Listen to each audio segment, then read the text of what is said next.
আমরা পড়ছি বিখ্যাত এক প্রাচীন গ্রন্থ যোগ রহস্য পড়ছি এবং শুনছি, যার দুটি অধ্যায় এর আগে আমরা শুনে নিয়েছি, যার শেষতম গত অধ্যায় ছিল যোগ সিদ্ধি সম্বন্ধে। আজকে তৃতীয় অধ্যায় গ্রন্থটির এবং শেষ আলোচনা, সেটি হচ্ছে যোগী চর্চা। যোগী চর্চা। চর্চা মানে হচ্ছে আচরণীয়, যা তাকে বলা হয় চর্চা। তো আমরা জানি যে মহামুনি দত্তাত্রেয় রাজা অলর্ককে যে কথা বলছেন, সেই সূত্র ধরে এই অসাধারণ জ্ঞানের প্রবাহ সেই প্রাচীনকাল থেকে আজকে আমাদের সামনে এসে দাঁড়িয়েছে। যোগী চর্চা এই তৃতীয় অধ্যায়টিতে অলর্কের কথা থেকে গ্রন্থ শুরু হচ্ছে। আমরা সরাসরি গ্রন্থ পাঠ করছি এবং পাশাপাশি সেই গ্রন্থকে সহজ বাংলায় ব্যাখ্যা করার চেষ্টাও করছি। অলর্ক বলছেন, হে ভগবান, যোগীর আচার পদ্ধতি কিরূপ এবং যেরূপে ব্রহ্মবর্তের অনুসারী হইলে তাহাকে অবসন্ন হইতে হয় না, তাহা আপনার নিকট শ্রবণে অভিলাষ করি। অর্থাৎ অলর্ক বলছেন যে, হে যোগীবর, একজন যোগী তিনি কেমন করে জীবন নির্বাহ করবেন, তিনি কি কি আচার পদ্ধতি মেনে চলবেন, যে মেনে চলার ফলে তার যে ব্রহ্মস্বরূপত্বের সংযোগ, সচ্চিদানন্দ ব্রহ্মের সঙ্গে তার যে সংযোগ ক্রিয়া বা পদ্ধতি, তা কোনোভাবেই যেন নষ্ট হবে না, কোনোভাবেই বিনষ্ট হবে না। সেই আচার পদ্ধতি কেমন, খুবই গুরুত্বপূর্ণ এই অংশ। অলর্কের এই প্রশ্নের উত্তরে দত্তাত্রেয় বললেন, লোক মাত্রেরই মান অপমান এই দুইটি প্রাপ্তি ও উদ্বেগের কারণ। এই দুইটি যোগের নিকট বিপরীতার্থ হইলেই সিদ্ধিপ্রদ হইয়া থাকে। অর্থাৎ কি, যে প্রত্যেকটি লোক মান আর অপমান এই দুটো নিয়ে ভীষণ অস্থির। অর্থাৎ মান বা সম্মান এটা প্রাপ্তি হিসেবে দেখেন এবং অপমানকে উদ্বেগের কারণ, টেনশনের কারণ হিসেবে দেখেন, চান না কেউ অপমান। কিন্তু যিনি যোগী, তার কাছে এই দুইটি বিপরীতার্থ। যদি যোগী এই দুটিকে বিপরীতার্থ হিসেবে নেন, তাহলেই সিদ্ধিপ্রদ অর্থাৎ মঙ্গল। তার মানে কি, যোগীর কাছে মানটা হচ্ছে উদ্বেগের কারণ, ফেলে দেওয়ার জিনিস, আর অপমানটি হচ্ছে প্রাপ্তি। অর্থাৎ যত অপমান হবে তত ভালো। কি রহস্যময়! মান ও অপমান এই দুইটিকে লোক বিষ ও অমৃত বলিয়া থাকে। তন্মধ্যে অপমান অমৃত এবং মান তীক্ষ্ণ বিষ। যোগী এইরূপ বুঝিতে পারিলেই সিদ্ধিলাভে সমর্থ হন। যোগী তখনই সিদ্ধিলাভে সমর্থ হবেন বা তার সেই ক্ষমতা এসেছে, যখন অপমানটিকে তার অমৃত বলে মনে হবে এবং মানটাকে বা সম্মান প্রদর্শনকে, অন্য কেউ তাকে সম্মান প্রদর্শন করছেন, এটাকে তীক্ষ্ণ বিষ হিসেবে তিনি ধরবেন। অর্থাৎ সাধারণ মানুষের চেয়ে একেবারে উল্টোতম। যোগী উত্তম রূপ দৃষ্টি করিয়া পাদবিক্ষেপ করিবেন, বস্ত্র দ্বারা পবিত্র করিয়া জলপান করিবেন, সত্যপুত বাক্য বলিবেন এবং সদ্বুদ্ধিপূর্বক সমুদয় বিষয়ে চিন্তা করিবেন। গ্রন্থের অধ্যায়ের নাম যোগী চর্চা অর্থাৎ যোগীর আচার কেমন হবে। তো সেই জায়গা থেকে যোগী অত্যন্ত সচেতনভাবে দৃষ্টি করিয়া পাদবিক্ষেপ করিবেন। পাদবিক্ষেপ করা মানে হচ্ছে জীবনে চলার পথ, প্রতিদিনের চলার পথে তিনি অত্যন্ত সচেতনভাবে চলবেন, অর্থাৎ যা সামান্যতম প্রয়োজনীয় সেদিকে যেন তিনি না যান। এইটা কি বলা হচ্ছে উত্তম রূপ দৃষ্টি করিয়া পাদবিক্ষেপ করা। আর কি, বস্ত্র দ্বারা পবিত্র করিয়া জল পান করিবেন, অর্থাৎ শুদ্ধ জল পান করবেন। বাক্য বলবেন সত্যপুত, অর্থাৎ সত্য কথা বলবেন এবং সদ্বুদ্ধিপূর্বক সমুদয় বিষয়ে চিন্তা করিবেন, অর্থাৎ কোনো রকম অসৎ বুদ্ধি, কুবুদ্ধি, চালাকি এসব তিনি গ্রহণ করবেন না এবং তার কার্যে বা কাজে এই ধরনের বুদ্ধি বৃত্তি কখনোই ব্যবহার করবেন না। সদা সর্বদা সৎ বুদ্ধি ব্যবহার করবেন, সৎ চিন্তা, সৎ বুদ্ধি, সৎকর্ম। যোগী ব্যক্তি আতিথ্য, শ্রাদ্ধ, যজ্ঞ, দেবযাত্রা ও উৎসবে গমন করিবেন না। সিদ্ধির জন্য মহাজনেরও আশ্রয় গ্রহণ করিবেন না। কি বলছেন? একজন যোগী কখনো সামাজিকভাবে কারুর আতিথ্য গ্রহণ করবেন না।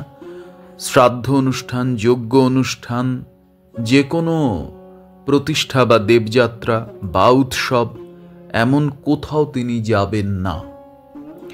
এবং সিদ্ধি পাওয়ার জন্য কোনো আলাদা সাধু সন্তের কাছে তিনি যাবেন না, যিনি তার গুরু নন। গুরু ছাড়া একজন যোগী যদি প্রয়োজন হয় তার কিছু, একমাত্র গুরুর কাছেই তিনি প্রার্থনা করবেন এবং গুরু যদি দেহে থাকেন গুরুর কাছেই যাবেন, আর কারুর কাছেই তিনি কোনোভাবেই যাবেন না। গৃহস্থের গৃহ যে সময়ে ধূমশূন্য ও অগ্নিশূন্য হইবে এবং গৃহস্থিত ব্যক্তিমাত্রেরই যখন ভোজন করিয়া নিশ্চিন্ত হইবে, তখন যোগী ভিক্ষায় গমন করিবেন, কিন্তু 3 দিন এক স্থানে যাইবেন না। এখানে সেই যোগীদের কথা বলা হচ্ছে যারা মাধুকরী বৃত্তি অবলম্বন করেছেন জীবনে। তো সেখানে কি নিয়ম? না, গৃহস্থ যে বাড়িতে তিনি ভিক্ষা করতে যাবেন সেই বাড়িতে যেন তখন ধোঁয়া না থাকে, অগ্নিশূন্য অর্থাৎ অগ্নি প্রজ্বলিত না থাকে, এবং বাড়ির প্রত্যেকটি মানুষ যখন খেয়ে দেয়ে নিশ্চিন্ত হবেন। কেন খেয়ে দেয়ে নিশ্চিন্ত হবেন? তার কারণ তখন তার আরাম, স্থিরতা, শান্তি, এবং সেই শান্তি এবং আরাম থেকে তিনি যে ভিক্ষা দেবেন, গৃহস্থ যে ভিক্ষা দেবেন, সেই ভিক্ষাই তিনি গ্রহণ করবেন। কেন এমন কথা বলা হচ্ছে? তার কারণ ভিক্ষার অন্নের মধ্যে গৃহস্থের যেন অস্থিরতা, কষ্ট, দুঃখ, পরিশ্রম, দুশ্চিন্তা এসব না থাকে। তাহলে অন্ন বাহিত হয়ে এসে সেই ভিক্ষান্ন যদি যোগী গ্রহণ করেন, তাহলে যোগীর মধ্যে কিন্তু সাধন নষ্ট হতে পারে এবং যার থেকে তিনি এই দ্রব্য গ্রহণ করছেন তার সেই সমস্ত গুণ বা দোষ সেগুলো কিন্তু ঢুকে যেতে পারে যোগীর দেহে এবং মানসে। আর কি বলা হচ্ছে? তিনি 3 দিন এক জায়গায় যাবেন না, 3 দিনের বেশি তিনি এক জায়গায় ভিক্ষা করবেন না। কেন 3 দিনের বেশি এক জায়গায় ভিক্ষা করবেন না? তার কারণ আমার অন্তত মনে হয় যে কোনো রকম ইমোশনাল অ্যাটাচমেন্ট যেন সেই গৃহস্থের সঙ্গে তার না হয় বা গৃহস্থের পরিবারের সঙ্গে তার না হয়। কোনো রকম ইমোশনাল অ্যাটাচমেন্ট যেন না হয়, যাহাতে লোকে অবমাননা বা পরিভব করে তদ্রূপ বিধানে প্রবৃত্ত হইয়া সাধুর আচরিত পদবীও কোনরূপে দূষিত না করিয়া বিচরণ করিবেন। অর্থাৎ কারুর যাহাতে লোকে অবমাননা বা পরিভব করে তদ্রূপ বিধানে প্রবৃত্ত হইয়া সাধুর আচরিত পদবীও কোনরূপে দূষিত না করিয়া বিচরণ করিবেন।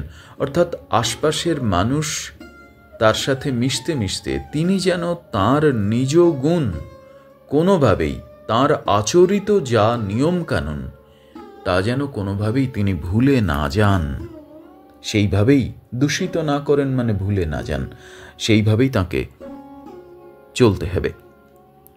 গৃহস্থ ও যাযাবর দিগের গৃহেই ভিক্ষা করিবেন। আর কোথায় ভিক্ষা করতে হবে? গৃহস্থ বাড়িতে, অথবা যারা যাযাবর তাদের কাছেই ভিক্ষা করবেন। তন্মধ্যে প্রথমা বৃত্তি অর্থাৎ গৃহস্থ দিগের নিকট ভিক্ষাই শ্রেষ্ঠ বলিয়া উপদিষ্ট হইয়াছে। অর্থাৎ গৃহস্থের কাছে ভিক্ষাকেই শ্রেষ্ঠ ভিক্ষা বলে যোগ সাধনায় বলা হচ্ছে। লজ্জাশীল, শ্রদ্ধাসম্পন্ন, দমগুণ বিশিষ্ট, শ্রোত্রিয় ও মহাত্মা, বিশেষত কোনো প্রকার দোষাশ্রিত বা পতিত নহে এরূপ গৃহস্থের গৃহে ভিক্ষা করিবেন। হীন বর্ণের গৃহে ভিক্ষা করা জঘন্য বৃত্তি বলিয়া কথিত আছে। এই জায়গাটি অত্যন্ত বুঝে নেওয়ার মতো। অর্থাৎ যেখানে মানবিকতা এবং যা কিছু সদ্গুণাবলী পালিত হয়, সেই বাড়ির মানুষের মধ্যেও মানবিকতা এবং সদ্গুণাবলী সততা রয়েছে, সেই গৃহ থেকেই ভিক্ষা করার নিয়ম। লজ্জাশীল, শ্রদ্ধাসম্পন্ন, দমগুণ বিশিষ্ট, শ্রোত্রিয় ও মহাত্মা, এদের এই সমস্ত গুণাবলী যে বাড়িতে আছে সেই বাড়িতেই ভিক্ষা করতে হবে। অন্য কোনো প্রকার দোষ আছে যে বাড়িতে, অন্যায় অবিচার এসব করে বা বিভিন্ন রিপুতাড়িত বা অপরাধ করে, সেই রকম গৃহস্থের বা পতিত, সেই রকম গৃহস্থের কাছ থেকে ভিক্ষা নেওয়া উচিত নয়। এবং হীনবর্ণের গৃহে ভিক্ষা করা জঘন্য বৃত্তি বলিয়া কথিত আছে। এখানে বুঝতে হবে হীনবর্ণ মানে সামাজিকভাবে হীনবর্ণ নয়, গুণগতভাবে হীনবর্ণ। যারা এখানে এই বিষয়টি ভারতবর্ষ এবং সমাজ যত তাড়াতাড়ি বুঝবে তত সনাতন এবং হিন্দু ধর্মের মঙ্গল। সামাজিকভাবে কিন্তু ব্রাহ্মণ, ক্ষত্রিয়, বৈশ্য, শূদ্র নয়, গুণগত এবং কার্যগতভাবে। ফলে একজন সামাজিকভাবে ব্রাহ্মণও কিন্তু অত্যন্ত, তিনি ব্রাহ্মণ সামাজিক জাতিতে হতে পারেন, ক্ষত্রিয় সামাজিক জাতিতে হতে পারেন, কিন্তু অত্যন্ত তিনি হীন কাজ করছেন। ফলে তিনি যেভাবে জাতিগত বা ধারণাগত, গুণগত জায়গা থেকে বিভাজন হয়েছিল, প্রাচীন ভারতবর্ষ বিভাজন করেছিল, সেভাবে এই বিভাজন এখন মানা হয় না, এখন উল্টে গেছে। ফলে অনেক, যাকে শূদ্র বলছি বা বৈশ্য বলছি, তার মধ্যেও কিন্তু অনেক সদ্গুণাবলী থাকতে পারে। তো এটা গুণের জায়গা থেকে, হীন বর্ণ মানে হচ্ছে হীন গুণাবলীর মানুষ, সেই মানুষের কাছ থেকে ভিক্ষাবৃত্তি জঘন্য বৃত্তি বলে ধরা হচ্ছে। সেখানে একজন যোগী কোনোভাবেই ভিক্ষা করবেন না। জবাগু, তক্র, দুগ্ধ, জাবক, ফল, মূল, প্রিয়ঙ্গু, কণ, পিন্নাক, ছাতু, এই সকল দ্রব্য যোগীদিগের ভিক্ষার উপযুক্ত, উত্তম আহারীয় ও সিদ্ধিপ্রদ। অতএব ভক্তি এবং শ্রদ্ধাযুক্ত হইয়া এই সকল আহারীয় আহরণ করিয়া আহার করিবেন। কি কি ভিক্ষা তিনি গ্রহণ করতে পারেন? জব, তক্র, দুগ্ধ, দুধ, জাবক, ফল, মূল, প্রিয়ঙ্গু, কণ, পিন্নাক, ছাতু, এইগুলো তিনি ভিক্ষা হিসেবে নিতে পারেন। এবং অত্যন্ত ভক্তি আর শ্রদ্ধার সঙ্গে নিতে হবে, এবং অত্যন্ত ভক্তি এবং শ্রদ্ধার সঙ্গে যিনি দিচ্ছেন তাকেও দিতে হবে, এবং অত্যন্ত ভক্তি আর শ্রদ্ধার সাথে তা গ্রহণ করতে হবে। আমাদের প্রাচীন শাস্ত্রে বরাবরই শাস্ত্র ভক্তি এবং শ্রদ্ধাকে খুব গুরুত্ব দিয়েছে, এই দুটি শব্দকে। তো যে কোনো কাজের সঙ্গে ভক্তি এবং শ্রদ্ধা থাকতে হবে, ফলে খাবারটিও তেমন ভক্তি শ্রদ্ধার সঙ্গে গ্রহণ করতে হবে। ভোজন করিবার পূর্বে মৌনী ও সমাহিত হইয়া প্রাণায় স্বাহা উচ্চারণপূর্বক প্রথমে একবার জলপান করিবেন। ইহাকেই যোগীর প্রথম আহুতি বলিয়া জানিবে। এই অংশটি যেটা এখন পাঠ করা হচ্ছে সেটা যে কোনো, শুধুমাত্র একজন যোগী নয়, যে কোনো সাধারণ মানুষের কাছে অত্যন্ত অত্যন্ত মূল্যবান, মহামূল্যবান একটা আচার পদ্ধতি। আমরা খাওয়ার সময় বসে অসংখ্য কথা বলি, বক্তব্য রাখি, অস্থির হই, চিৎকার চেঁচামেচি করি এবং আমরা এর ওর সমালোচনা করি খাবার সময়, অন্ন গ্রহণের সময়। সেটা যে কি মারাত্মক হতে পারে, আমাদের প্রাণ শক্তিকে কি অস্থির করে দিতে পারে, সেটা কিন্তু কোনো ধারণাই নেই। তাই যিনি স্থির হবেন, শুধু যোগী নন, যিনি নিজেকে স্থির করবেন, তার ক্ষেত্রেও কিন্তু, সাধারণ মানুষের ক্ষেত্রেও কিন্তু এই আচারটি, এই ধরনটি অত্যন্ত গুরুত্বপূর্ণ, অত্যন্ত তাৎপর্যপূর্ণ এবং সদা সর্বদা পালনীয়, বিশেষ করে খাবারের সময়। কি বলছেন? ভোজন করিবার পূর্বে, অর্থাৎ খাবার আগে মৌন হতে হবে, শান্ত হতে হবে এবং প্রথম প্রাণায় স্বাহা উচ্চারণপূর্বক প্রথমে একবার জল পান করবেন, অর্থাৎ এক ঢোক জল খাবেন।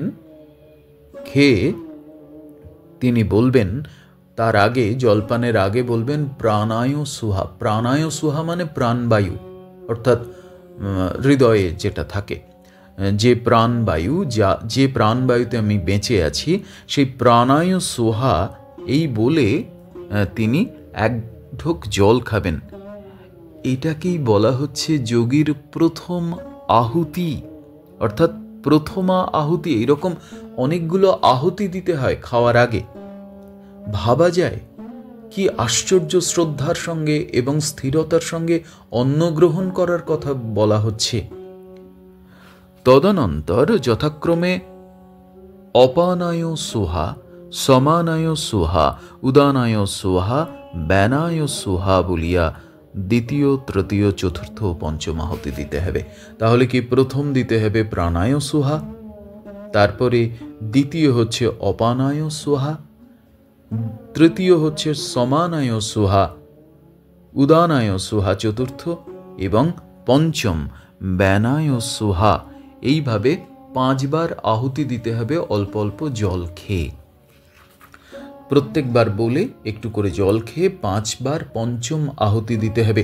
এই যে 5টি বায়ু কোথায় কোথায় আছে, কি কাজ করে, এবং এই 5 বায়ুর সঙ্গে আমার নিজের ভেতর, পরিপার্শ্ব, বিশ্বজগৎ, ধরিত্রী, জল, অগ্নি, নক্ষত্রলোক, ব্রহ্মাণ্ডলোক, সপ্তলোক এবং সর্বদেবদেবী বা রাক্ষস যক্ষ, অর্থাৎ সর্ব অস্তিত্ব কিভাবে জড়িত, সেই অস্তিত্বের রহস্য কিন্তু জড়িত। এবং এই আহুতি দেওয়ার সময়, খাওয়ার আগে, আমি আমার চারিদিকের বা আমার অবস্থানের চারপাশের ব্রহ্মাণ্ড লোক থেকে শুরু করে বিশ্ব ব্রহ্মাণ্ড, সর্বজগৎ, সর্ব অস্তিত্বকে, সর্বশক্তিকে আমি কিন্তু আহুতি জানাচ্ছি। ভাবা যায় কি অসাধারণভাবে, কি অসাধারণ এক প্রক্রিয়া, এক জীবনাচরণ, এক বিজ্ঞান, জীবনের বিজ্ঞান, মৃত্যুর বিজ্ঞান, জীবনের আগের বিজ্ঞান, জীবনের পরের বিজ্ঞান, যে সংযুক্ত হয়ে আছি আমি বিশ্ব ব্রহ্মাণ্ডের সাথে।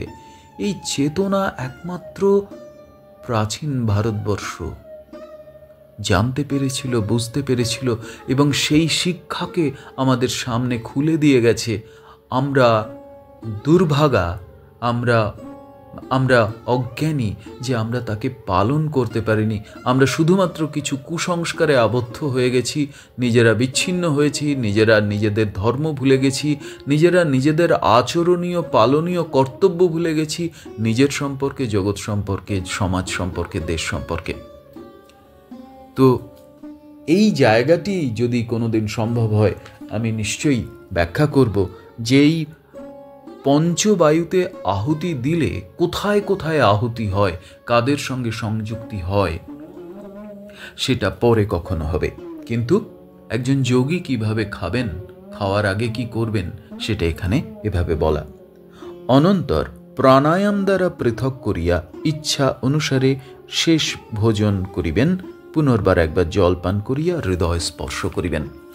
এরপরে সব খাওয়া হয়ে গেলে তিনি প্রাণায়াম করে, প্রাণায়াম সে নির্দিষ্ট কোনো একটা ধরন করে তিনি খাবার পরিত্যাগ করবেন এবং খাওয়ার শেষ করবেন এবং একবার এক ঢোক জল খাবেন, খেয়ে হৃদয়কে স্পর্শ করবেন। আচ্ছা, একবার জল খেয়ে আবার হৃদয়কে স্পর্শ কেন? তার কারণ হচ্ছে হৃদয়ে প্রাণবায়ু, অনাহত চক্র, আমাদের যে সপ্তচক্র রয়েছে মূলাধার থেকে একেবারে সহস্রার পর্যন্ত, এর মোটামুটি মাঝখানের অংশ অনাহত, এবং অনাহত জাগ্রত হলে বা অনাহতে ধ্যান করলে, দেবী ললিতার যেমন অনাহত চক্রে অবস্থান, তো অনাহতে ধ্যান করলে কিন্তু সমস্ত চক্র সামঞ্জস্যপূর্ণ হয়ে ওঠে, একেবারে মূলাধার থেকে সহস্রার পর্যন্ত। যাদের এই তিনটি গ্রন্থি খুলেছে, ব্রহ্মগ্রন্থি, বিষ্ণুগ্রন্থি এবং রুদ্রগ্রন্থি, তারাই এই কথাগুলোর হয়তো অর্থ কিছুটা বুঝতে পারবেন। তো খাওয়ার সময় আমি আমার পাকস্থলিতে খাবার যাচ্ছে, মন খাদ্যে চলে যাচ্ছে, নিচের দিকে চলে যাচ্ছে, সর্বখাবার পরিতৃপ্ত হয়ে গেল, সর্বখাবার খাওয়া হয়ে গেল, সেখানে যে পরিতৃপ্তি এবং হৃদয়ে স্পর্শ মানে আমি আবার আমার মনকে উচ্চ স্তরে নিয়ে চলে এলাম।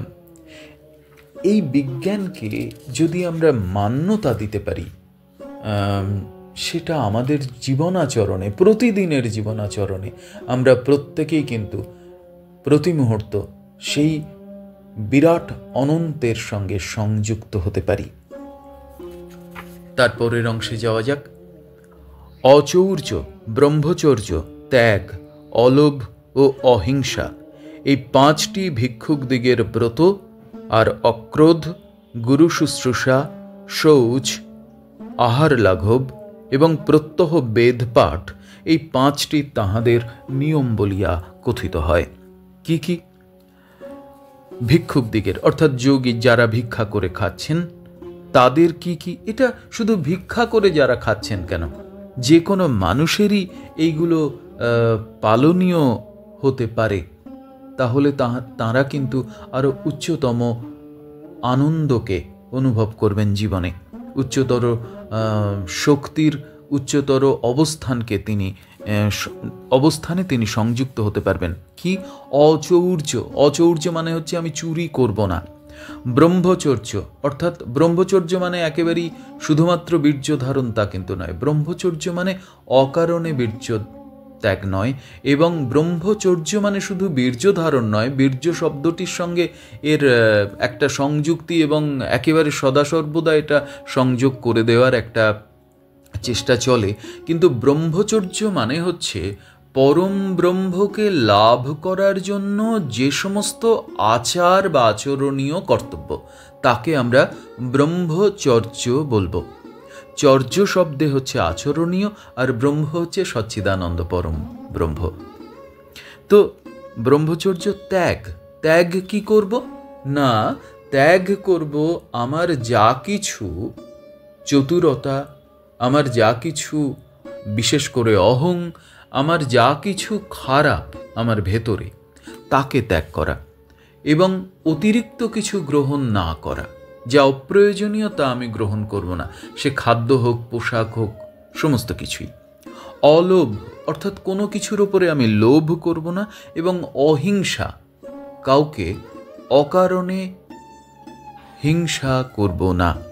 এই পাঁচটি হচ্ছে ব্রত। আর পাঁচটি নিয়ম কি?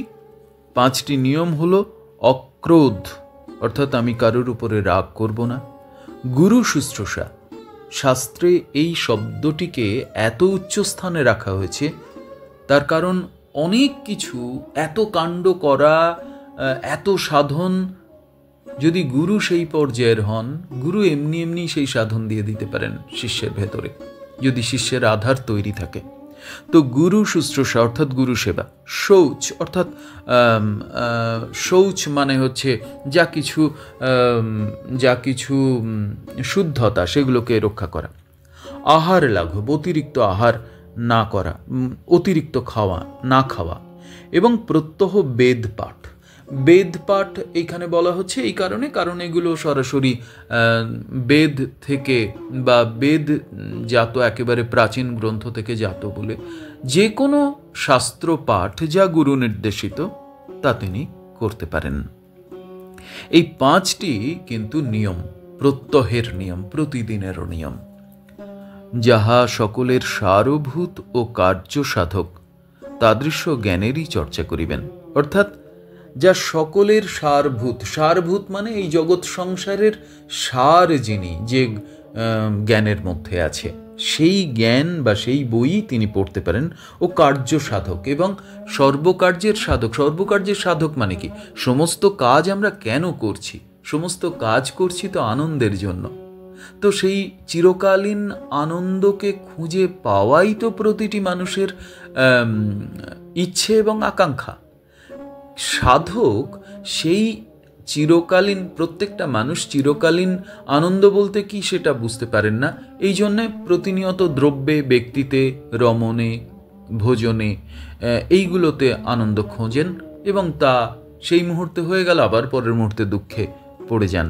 কিন্তু একজন সাধক জানেন যে আমি তো সত্যি আনন্দ, আমি আনন্দ থেকেই জাত হয়েছি এবং আমি আনন্দেই মিশব এবং আমিই আনন্দ, সচ্চিদানন্দ স্বরূপ। তো সেই সচ্চিদানন্দ স্বরূপত্ব লাভ করতে হবে।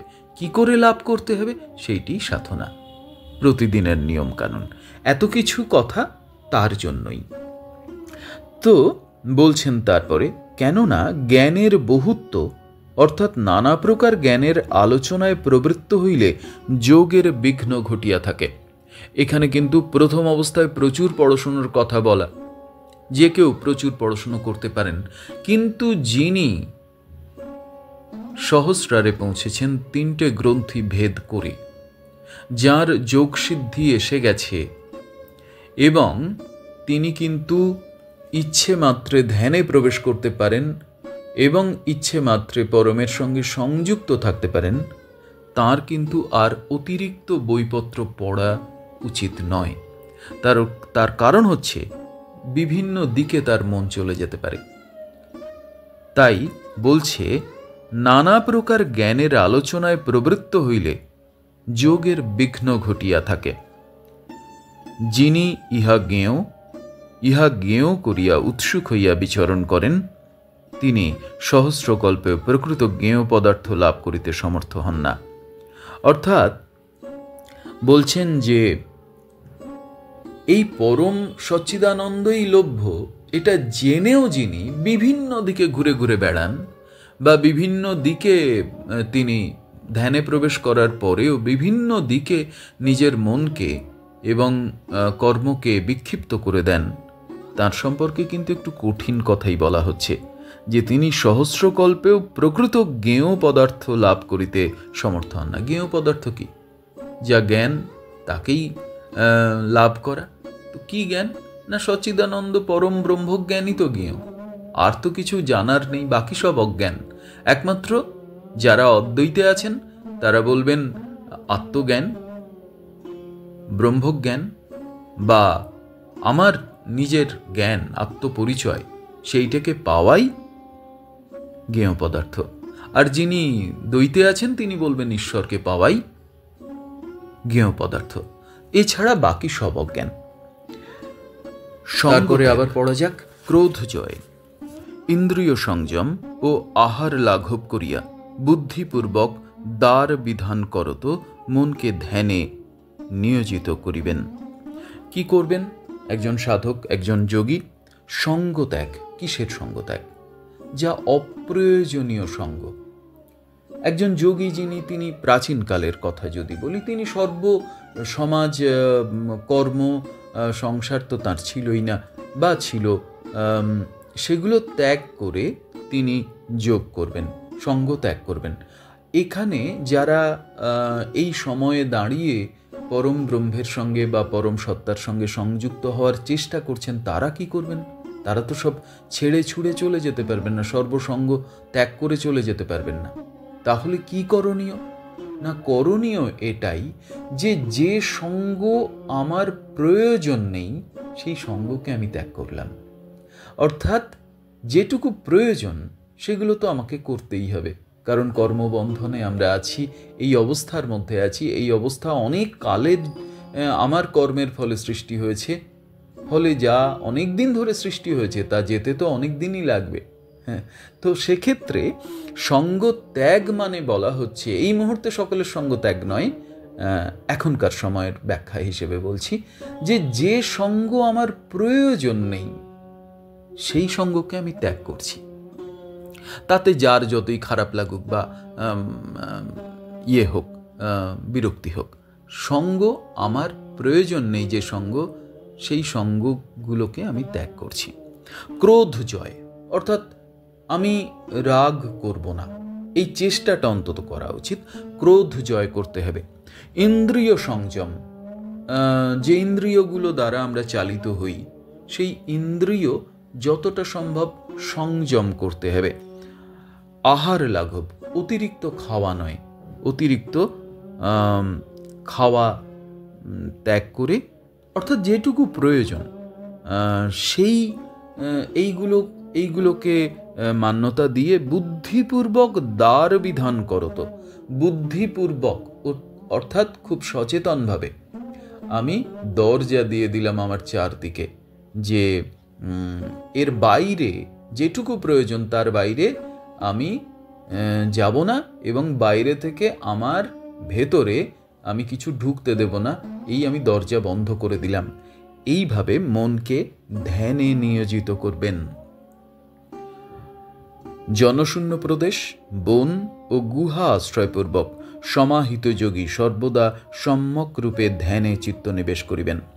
আর প্রথম অবস্থায় জনশূন্য প্রদেশ অর্থাৎ আশেপাশে কেউ নেই, জঙ্গল বা বন এবং গুহা, এই সমস্ত জায়গা আশ্রয় করে সমাহিত হওয়ার চেষ্টা করবেন এবং ধ্যানে যাওয়ার জন্য চেষ্টা করবেন।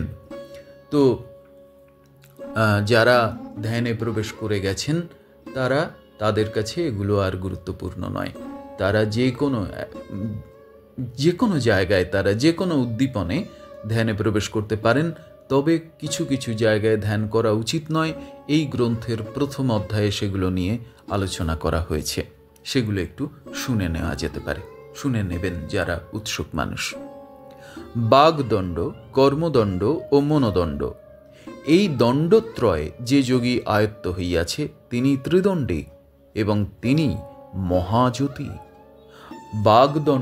বাগদণ্ড মানে কথা, কর্মদণ্ড মানে যা কাজ করছি, এবং মনোদণ্ড অর্থাৎ নিজের মন। এই তিনকে দণ্ডত্রয় বলা হচ্ছে।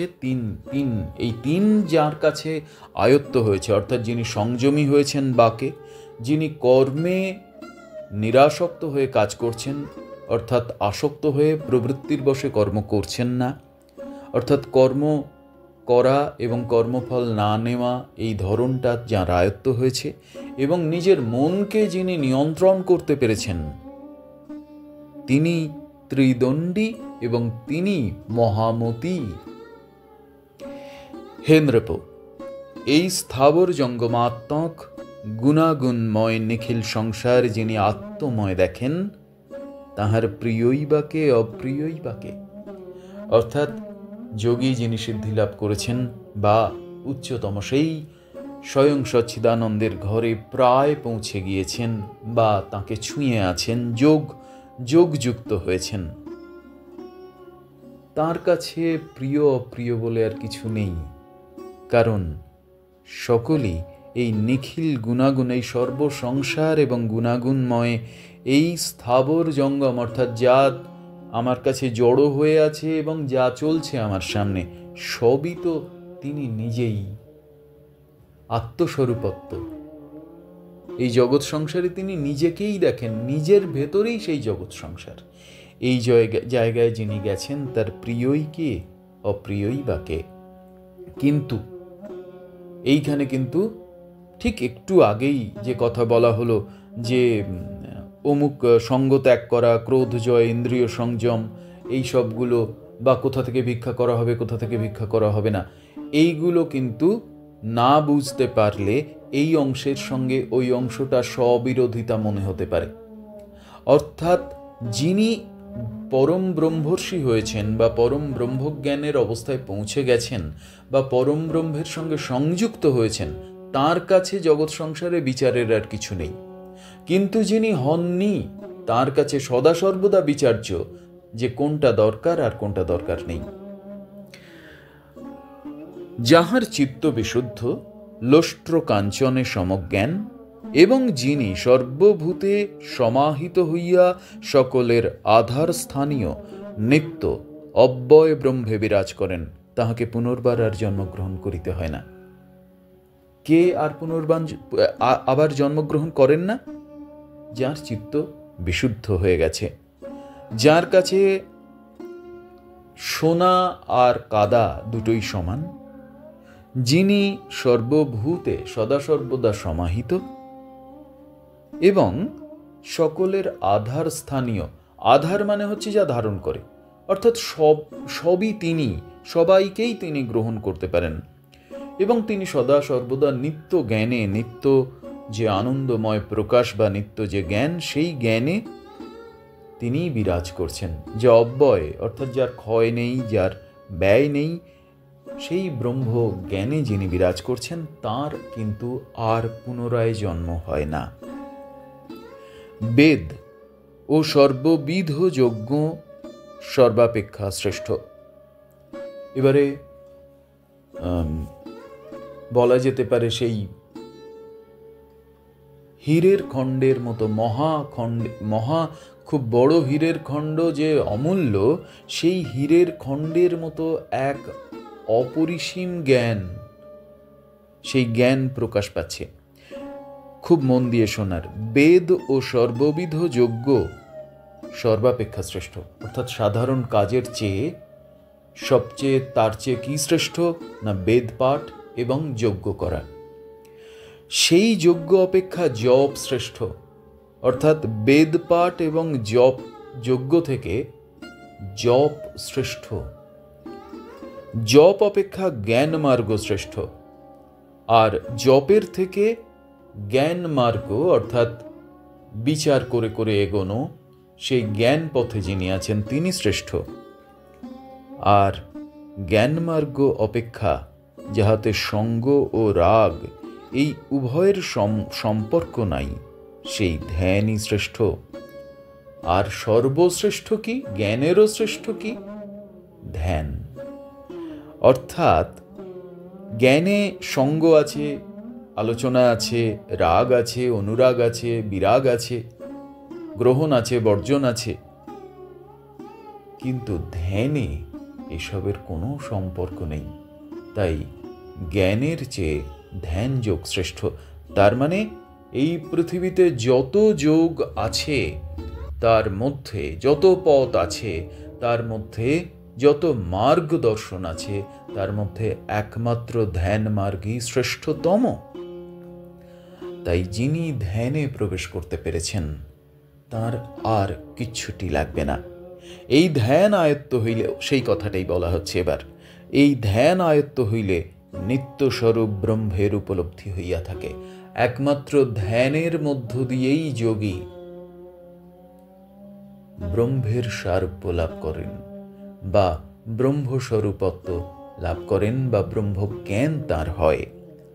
সমাহিত, ব্রহ্মনিষ্ঠ, অপ্রমত্ত, শুচি, ঐকান্তিক, ভক্তিসম্পন্ন, জিতেন্দ্রিয় ও আত্মবান হইয়া এই যোগ লাভ করিলে আত্মাতে আত্মার মিলন হইয়া মোক্ষপ্রাপ্তি হয়।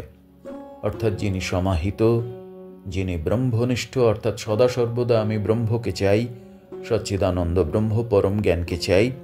অপ্রমত্ত, যিনি অচঞ্চল এবং যিনি শুদ্ধ, শুচি এবং ঐকান্তিক, একাগ্র, ভক্তি সম্পন্ন, ভক্তি এবং শ্রদ্ধা সম্পন্ন, জিতেন্দ্রিয় অর্থাৎ ইন্দ্রিয়কে যিনি জয় করেছেন, এবং আত্মবান অর্থাৎ সদা সর্বদা নিজস্ব আত্মজ্ঞানে তিনি যুক্ত হয়ে আছেন এবং আত্মজ্ঞানকে পেতে চাইছেন।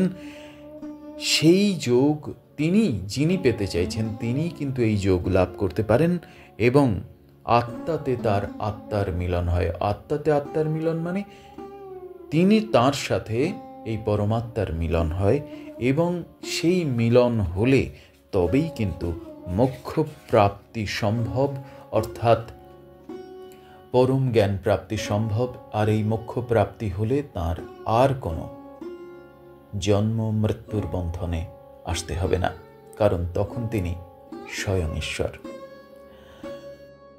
এক অমূল্য গ্রন্থ পাঠ শেষ হল, যার নাম যোগ রহস্য। 3টি অধ্যায়ে আমরা আলোচনা করলাম, শুনলাম আলোচনা। আমার এই গ্রন্থ শেষে আমি আমার গুরুচরণে প্রণাম জানাই, আমার আরাধ্যা দেবী নর্মদাকে প্রণাম জানাই, আমার আরাধ্য মহাদেবকে প্রণাম জানাই, আর প্রণাম জানাই সেই প্রাচীনকাল থেকে আত্মজ্ঞানের সন্ধানে যে সমস্ত মহাযোগীরা নিজেদের জীবনকে উৎসর্গ করেছিলেন এবং বাহিত করেছেন সেই আশ্চর্য জ্ঞান, যা মানুষকে মৃত্যুঞ্জয় করে তোলে, সেই সমস্ত কোটি কোটি যোগীদের চরণে